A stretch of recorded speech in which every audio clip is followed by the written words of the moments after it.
ایک دن نبی صلی اللہ علیہ وسلم نماز صبح کی پڑھ کر حضرت جویریہ رضی اللہ عنہا کے گھر سے نکلے تو آپ نے دیکھا کہ حضرت جویریہ رضی اللہ عنہا مصلی پہ بیٹھ کے ذکر کر رہی ہیں۔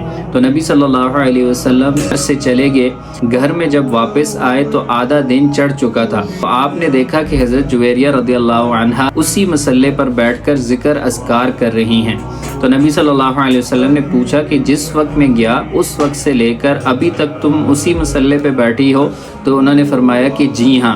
تو نبی صلی اللہ علیہ وسلم نے انہیں ایک ذکر ایسے بتایا کہ آپ نے فرمایا کہ اگر تو یہ ذکر کر لے تو جتنا تو نے ذکر کیا ہے اس پر یہ بھاری ہوگا۔ سبحان اللہ، بہت ہی خوبصورت اور جامع ذکر حضرت جویریہ رضی اللہ عنہا کو انہوں نے بتایا، اور وہ ہمارے لیے بھی تھا کہ جب ہم صبح کی نماز پڑھ کر فارغ ہوں تو ہمیں یہ والا ذکر ضرور کرنا چاہیے۔ وہ ذکر کیا ہے؟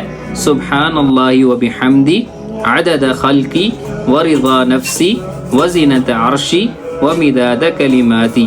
پاکیزگی ہے اللہ کی اور اس کی تعریف کے، جتنی اس کی مخلوق کی گنتی ہے اور جتنی اس کو پسند ہے، اور جتنا اس کے عرش کا وزن اور جتنی اس کے کلمات کی سیاہی ہے۔